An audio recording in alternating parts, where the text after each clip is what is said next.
The distress call. The science vessel Nebula Seeker drifted silently through the empty space at the edge of the Perseus arm. Its elegant teardrop shape gleamed under the light of distant stars. Inside, 24 Zephyrians moved with practiced efficiency, their six-fingered hands floating over holographic control panels. Captain Vic stood on the command deck, all three of his violet eyes scanning the main display. His silver skin rippled with bioelectric patterns as he studied the uninhabited solar system they were mapping. "Captain, we've detected something unusual," called Trin, the ship's sensor specialist. Her melodic voice carried the characteristic harmonic tones of all Zephyrians. "There's an object orbiting the fifth planet that doesn't match any natural formation." Vix glided across the polished floor to her station, his slender form barely disturbing the air. "Show me." The screen shifted to display a close-up image of a strange object. It was roughly the size of a small shuttle, composed of interlocking prismatic structures that pulsed with inner light. "Is it artificial?" Vix asked, leaning closer. "Yes, Captain, and very ancient. Energy readings suggest it's been here for at least 70,000 stellar cycles." News of the discovery spread quickly through the small ship. The Zephyrians were natural explorers, peaceful beings from a world with gentle gravity and no large predators. Their species had joined the Galactic Alliance 5 centuries ago and were respected for their diplomatic and scientific contributions. Chief Scientist Nexa hurried onto the deck, her skin patterns showing excited fluorescence. "Captain, we must approach with extreme caution. This device doesn't match any known technology in the Alliance database." "Agreed," said Vix. Trin scanned for any signs of danger. "Nothing dangerous detected, Captain. The object appears dormant." After extensive discussion, the crew decided to bring the artifact aboard for closer study. They used the ship's gravity beam to carefully guide it into the main research bay. The Zephyrians gathered around the strange device, their large eyes wide with curiosity. Up close, the prismatic structure was even more beautiful, with patterns that seemed to shift when viewed from different angles. "Remarkable," whispered Nexa, circling the artifact. "The craftsmanship suggests a highly advanced civilization." "Can we determine its purpose?" asked Vix. Nexa ran a scanner over the surface. "There appears to be an interface panel here. It might be a communication device or perhaps a scientific instrument." "Or a weapon," suggested Krell, the ship's security officer. His skin patterns darkened with concern. Nexa's patterns flickered dismissively. "The Zephyrian Science Council's guidelines are clear. We should leave it alone until we return home for proper study." Vix nodded in agreement, but Trin moved closer to the artifact. "Look at these markings. They're similar to ancient Voidtongue script, I think." Her delicate fingers brushed against a series of indentations on the artifact's surface. The device hummed to life. A pulse of energy erupted from the artifact, knocking the Zephyrians back. The ship's lights flickered and went dark before emergency systems activated. "What happened?" Vix demanded, picking himself up from the floor. "Main power is down," reported the engineering officer through the communication system. "The pulse disrupted our core systems." "Can we fix it?" "Yes, Captain, but it will take time." Nexa approached the artifact again, moving cautiously. "It's changed," she said. The prismatic structure now glowed with a steady azure light, and a faint humming filled the research bay. "It's transmitting something," Trin said, checking her portable scanner. "A signal directed toward the outer reaches of this system." Before they could act, the ship's sensors triggered an alarm. Krell rushed to a nearby terminal. "Multiple objects approaching from the asteroid belt," he reported, his skin patterns flashing with fear. "They're moving too fast to be natural." On the emergency display, 15 small dots appeared, racing toward the Nebula Seeker. As they watched, the dots changed course with impossible precision, clearly heading directly for the ship. "Raise shields," ordered Vix. "Shields at 40% capacity due to power fluctuations," Krell replied. The first impact rocked the ship. Through the viewports, the Zephyrians caught glimpses of their attackers, prismatic entities similar to the artifact but larger, with jagged extensions that scraped against the ship's hull. "They're cutting through," cried an engineer over the communication system. More impacts followed. The ship shuddered, warning sirens blared through every corridor. Engineering deck reporting hull breach, Krell said, his skin paling with fear. 3 crew members down. Vix made a quick decision: evacuate the lower decks, everyone fall back to the central section. The next hours were a nightmare. The prismatic entities, which the crew began calling shard mines, systematically attacked the ship, cutting through the hull in multiple locations. The Zephyrians, a species that had never evolved to fight, could only retreat and seal off sections of the vessel. In the command center, Vix gathered with the remaining senior officers. 8 crew members were dead and 7 more injured. "We can't outrun them," Krell reported. "Every time we change course, they adjust." "Communications?" asked Vix. Trin shook her head. "Still down. The pulse damaged our long-range transmitters." "What about short-range?" "Those still work, but there's no one in this system to hear us." Nexa, who had been studying the sensor data, looked up with dread in her eyes. The artifact is controlling them. It was a trap, a hunter calling its pack. Vix stared at the display showing the shard mines surrounding their ship. His people had never faced anything like this. The peaceful Zephyrians were scientists and explorers, not warriors. "The quantum beacon," he said suddenly. Everyone turned to him. "Captain, the emergency quantum beacon is meant only for extreme situations," reminded Nexa. "Once activated, it will reach every corner of this sector of the galaxy, including systems beyond Alliance space," added Krell with concern. Vix's 3 eyes blinked in sequence, a sign of deep thought among his species. "We have no choice, prepare the beacon." The quantum beacon was the Zephyrian equivalent of an SOS signal, a pulse of energy that could cut through hyperspace itself, carrying basic information, coordinates, and a simple plea for help. As Trin prepared the device, Vix recorded a brief message. "This is Captain Vix of the Zephyrian vessel Nebula Seeker. We are under attack by unknown hostile entities. Our systems are failing. We require immediate assistance." With a final look at his officers, he gave the order: activate the beacon. The device pulsed once, sending its cry for help into the void. Unknown to the gentle Zephyrians, their distress call reached farther than they intended.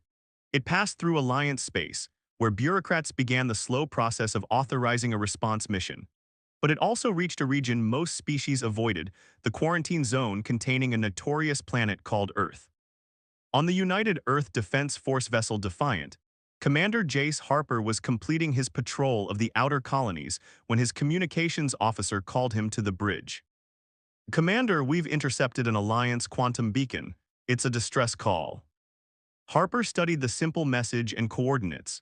His weathered face, marked by the scars of a dozen battles, broke into an unexpected smile. "Send this to Fleet Command," he ordered. "Request permission for first contact response." "Sir," the officer hesitated. "The signal came from within Alliance space. The treaty forbids." "The treaty forbids unprovoked entry," Harper corrected. "A distress call is a different matter. Someone needs help and we're the closest." His smile widened.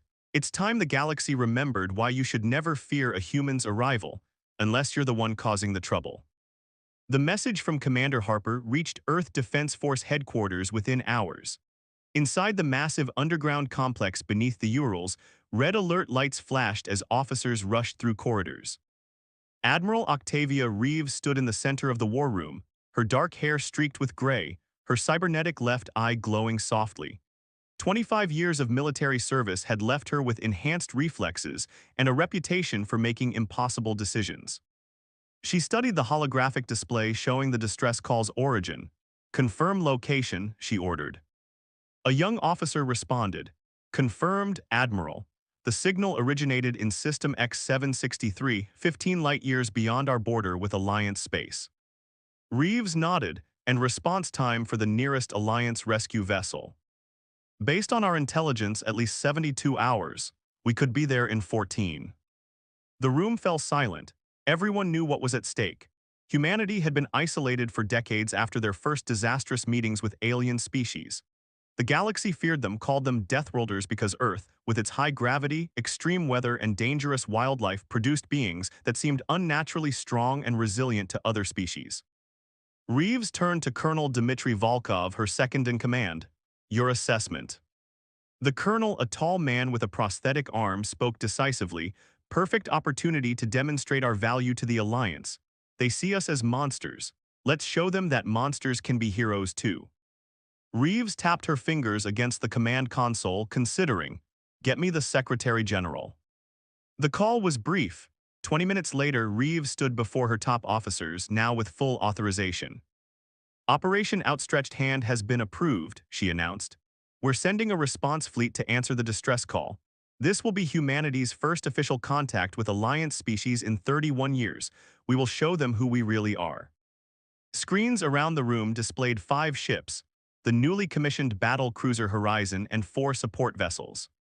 "Commander Jace Harper will lead the mission," Reeves continued. Within 6 hours, the 5 Earth vessels were ready for launch. The crew's 180 of humanity's finest prepared for their mission. Unlike the elegant ships of the Alliance, human vessels were built for function over form. Their hulls were thick, engines powerful, and weapon systems robust. They looked exactly like what they were, ships built by a species that evolved to survive. On the bridge of the Horizon, Commander Harper reviewed the mission briefing one last time. "What do we know about these Zephyrians?" he asked his science officer. Dr. Naomi Winters, a petite woman whose deceptively fragile appearance hid a mind like a steel trap, brought up an image on the main screen. Peaceful explorers, humanoid in appearance but with 3 eyes and bioluminescent silver skin. Their homeworld has no large predators and 0.7 Earth gravity. Their muscles are about 1/3 the density of human muscle, and their bones are much lighter. They're known for scientific achievements, especially in biotechnology and deep space exploration. And the threat they're facing? Unknown, the distress call contained minimal information. Lieutenant Razor Jackson joined them on the bridge. A Mars colonist who had grown up in the harsh domes of Olympus Mons, he moved with the easy confidence of someone who had survived where others had failed. "All systems ready, Commander," he reported. "Crew is at battle stations." Harper nodded. "We're going in prepared for anything." As the fleet prepared to depart, Admiral Reeves delivered one final message. "Remember, you represent not just Earth but humanity's future in the galaxy. Show them what we truly are." The 5 ships lifted from Earth's orbital docks, their engines glowing blue against the darkness of space. Once clear, they activated their jump drives, disappearing in flashes of crimson light, racing to answer a call from aliens who would soon learn why Earth's children were both the most terrifying and the most reliable allies in the galaxy. The Alliance's reckoning. The human fleet exited hyperspace in a flash of crimson light. On the bridge of the Horizon, Commander Harper leaned forward in his command chair as the main screen displayed the scene before them. "Status report," he ordered. Lieutenant Jackson quickly assessed the sensor readings. "Zephyrian ship located, Commander. Heavy damage to the hull, life support systems failing, multiple unknown objects surrounding it." The screen showed a grim picture. The teardrop-shaped Zephyrian vessel drifted helplessly, its elegant surface now marred by jagged cuts and holes. Around it floated 15 prismatic entities, each the size of a small shuttle. They moved with purpose, taking turns cutting into the damaged ship with beam-like appendages. "Analysis of the attackers?" Harper asked. Dr. Winters studied her readings with a frown. "Crystalline-based life forms unlike anything in our database. They appear to be drawing energy directly from starlight. No obvious weapons beyond those cutting beams, but their outer shells would withstand most conventional attacks." Harper nodded. "Life signs on the Zephyrian ship." Approximately 11 survivors clustered in the central section. Their life support will fail in under 2 hours. Without hesitation, Harper gave his orders. "Move the fleet into defensive formation around the Zephyrian vessel. Lieutenant Wei, open all communication channels and broadcast in standard Alliance languages." Communications Officer Wei, a woman with keen eyes and quick hands, worked her controls. "Channel open, sir." Harper stood up straight. "This is Commander Jace Harper of the Earth vessel Horizon. We are responding to your distress call. We offer assistance. Unknown entities, cease your attack immediately or we will take defensive action." The only response was a burst of incomprehensible energy patterns from the crystal entities. 3 of them broke away from the Zephyrian ship and moved toward the human fleet. "I guess that's their answer," Harper said grimly. "Tactical, target the approaching hostiles, warning shots only." The Horizon fired 3 precise laser bursts that passed just in front of the advancing entities. The creatures showed no reaction and continued their approach. They either don't understand or don't care, Jackson observed. Then we make them understand, Harper replied. Target the lead entity, minimal force. A targeted beam struck the first crystal being. To everyone's surprise, the entity absorbed the energy, growing slightly brighter. Well, that's not good, Harper muttered, switched to kinetic weapons. The human ships fired specially designed projectiles. This time the impact cracked the surface of one entity, causing it to spin away. The remaining crystal beings immediately changed tactics. They moved with incredible speed, surrounding the horizon and its sister ships. Their cutting beams activated, scoring the hulls of the human vessels. Damage report, Harper called as the ship shuddered. Hull integrity at 94%, reported the tactical officer. Their beams are effective but slow. Harper studied the tactical display. The crystal entities clearly expected their victims to flee or surrender quickly. They weren't prepared for opponents who stood their ground. New plan, he announced. All ships execute pattern Omega will draw them away from the Zephyrian vessel. The 5 human ships moved in perfect coordination, executing maneuvers that subjected their crews to crushing G-forces. The ship's inertial dampeners strained to keep the humans conscious as they pulled turns that would kill most alien species. On the Zephyrian vessel, Captain Vix and his remaining crew watched in amazement through their few functioning viewports. "What manner of ships are those?" whispered Trin, her skin patterns pale with fear and wonder. "I've never seen anything move like that," Nexa said. "They're drawing the shard mines away from us." "But who are they?" Vix asked. "They don't match any Alliance design." Before anyone could answer, the ship's communication system crackled to life.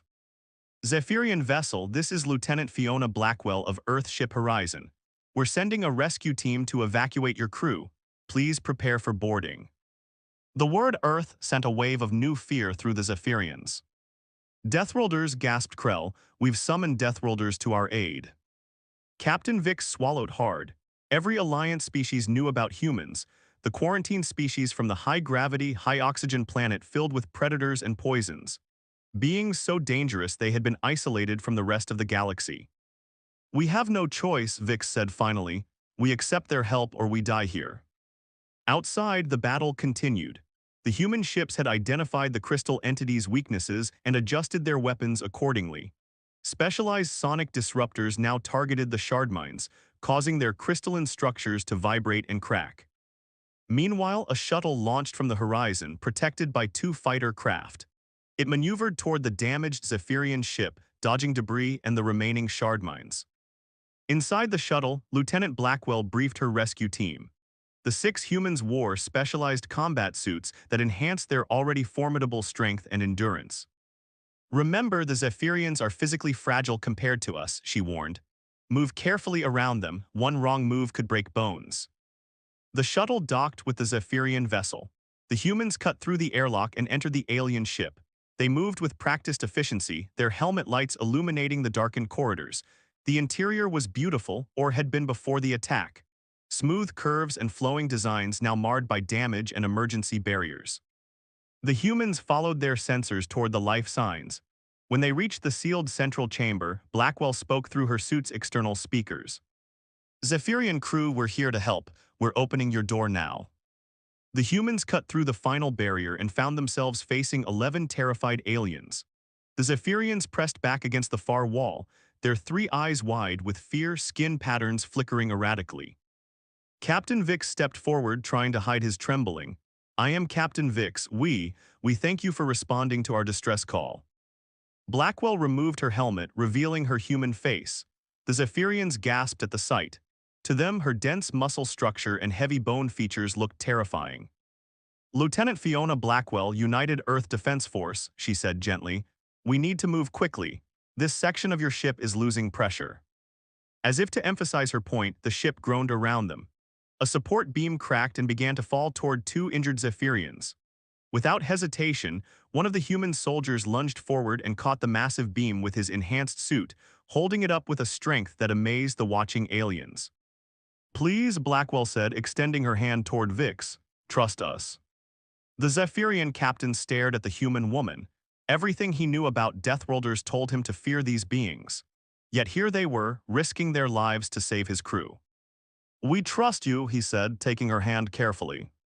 The evacuation began immediately. The humans worked quickly, helping injured Zephyrians and carrying those who couldn't walk. Outside, the battle against the Shardmines continued, with the human fleet holding the crystal entities at bay. As they boarded the shuttle, Captain Vix found himself next to Lieutenant Blackwell. "Why would you risk yourselves for us?" he asked. "Our peoples have never even formally met." Blackwell looked surprised by the question. "You sent a distress call, someone needed help, what else would we do?" In that moment, watching the humans battle to save his crew, Vix began to understand something important about these feared Deathworlders. Perhaps the very things that made them dangerous, their strength, their endurance, their ability to survive, also made them the perfect rescuers in a dangerous galaxy. As the shuttle pulled away from the dying Zephyrian vessel, Vix caught a glimpse of a human ship taking a direct hit from 3 Shardmines at once. Instead of retreating, it turned directly toward the attackers and accelerated. "What are they doing?" he gasped. "Fighting," Blackwell said simply. "It's what humans do best." Then she smiled. "But saving people, that's what we prefer to do." The human shuttle docked safely with the horizon. Medical teams waited as Lieutenant Blackwell led the 11 Zephyrian survivors aboard. The aliens moved cautiously, their 3 eyes darting nervously at the human crew. Human Dr. Marcus Ockhaffer approached with a gentle smile. He was tall for a human, but his deliberately slow movements made him less frightening to the Zephyrians. "I'm Dr. Ockhaffer. We've prepared a medical bay for you with adjusted gravity and temperature settings. May I examine your injured?" Captain Vix hesitated only briefly before nodding. "Thank you, Doctor. Our medical officer did not survive the attack." The Zephyrians were guided to a large room where beds had been quickly modified to accommodate their different body shape. Dr. Ockhaffer moved efficiently among them, his hands surprisingly gentle for a Deathworlder. "Your physiology is fascinating," he told Vix as he treated a wound on his arm. "Your cellular regeneration process is remarkable." "By our standards, perhaps," Vix replied. "But I understand humans can recover from injuries that would kill most species." Ockhaffer smiled. "We evolved on a dangerous world, our bodies adapted." Meanwhile, on the bridge, Commander Harper continued directing the battle against the Shardmines. The crystal entities fought with surprising intelligence, adapting to each human tactic, but the humans adapted faster. "Sir," called the sensor officer, "we're detecting multiple ships entering the system. Alliance signature." Harper nodded. "Looks like the cavalry has finally arrived. Open a channel when they're in range." 10 sleek Alliance vessels dropped out of hyperspace. Their design contrasted sharply with the human ships, elegant, beautiful, and clearly built by species who had never needed to prioritize survival over aesthetics. "Captain, we're receiving a transmission from the lead Alliance vessel," Lieutenant Way reported. "On screen," Harper ordered. The main display showed a tall, willowy alien with azure skin and large, sensitive eyes. "This is Admiral Zenith of the Alliance Peacekeeping Force. Unidentified vessels, you have violated treaty boundaries. Return to your designated zone immediately." Harper stood tall. "Admiral Zenith, I am Commander Jace Harper of the Earth Defense Force vessel Horizon. We responded to a distress call from the Zephyrian ship. We have rescued 11 survivors and are currently engaged with the hostile entities that attacked them." Zenith's eyes widened. "Earth, you're humans." "That's right," Harper confirmed.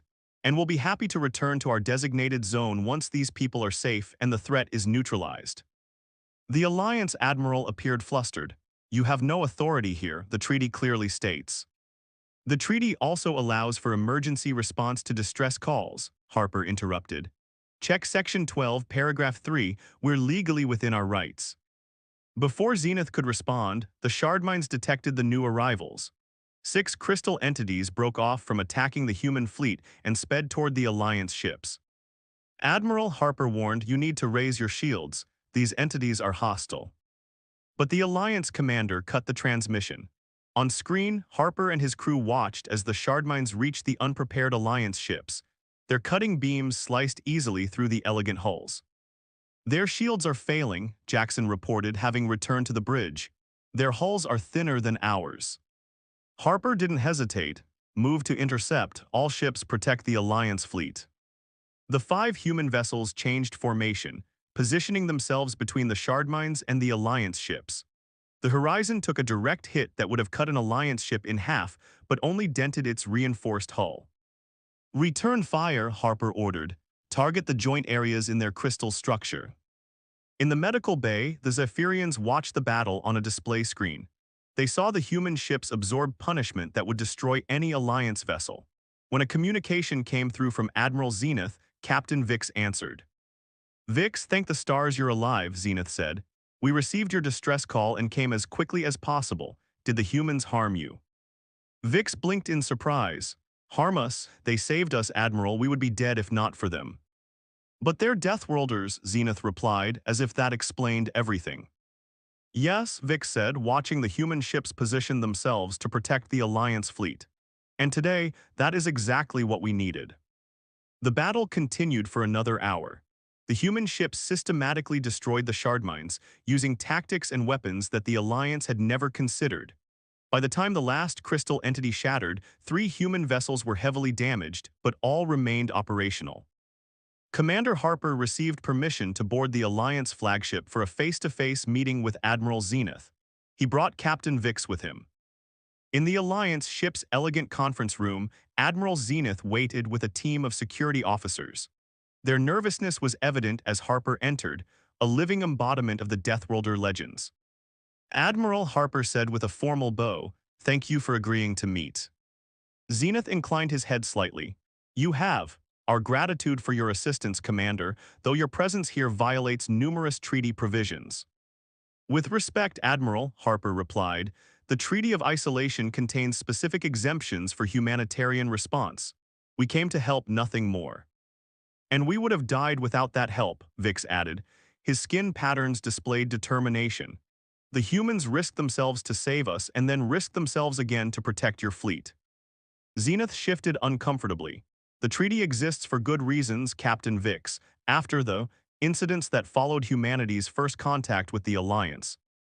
"You mean after we scared everyone by being stronger and tougher than expected?" Harper interrupted, his voice calm but firm. "Yes, I know our history. Humanity emerged from a high-gravity world with abundant predators and extreme environments. We evolved to survive things that would kill most Alliance species. That makes us dangerous, but it also makes us uniquely capable when survival is at stake." Vic stepped forward, his patterns shifting to formal declaration colors. "Admiral, I am officially registering a diplomatic observation with the Alliance Council. The humans responded to our distress call when no one else could reach us in time. They saved my crew at great risk to themselves, and they protected Alliance vessels despite decades of isolation and suspicion." The Admiral looked between the human commander and the Zephyrian captain. Something in his expression changed, a realization dawning. "Perhaps," Zenith said slowly, "it is time for the Alliance to reconsider certain assumptions." 3 days later, the human fleet prepared to return to Earth space. The damaged Zephyrian vessel had been salvaged for study, and arrangements made for the survivors to return home aboard Alliance ships. Before they departed, Captain Vix came to say goodbye to Commander Harper and his crew. "My people have a saying," Vix told Harper on the Horizon's bridge. "The stars send what we need, not always what we expect." He extended his hand in the human gesture he had learned. "The Alliance feared you because you came from a world that created strong, resilient beings. We never considered that those same qualities would make you the perfect allies in a dangerous universe."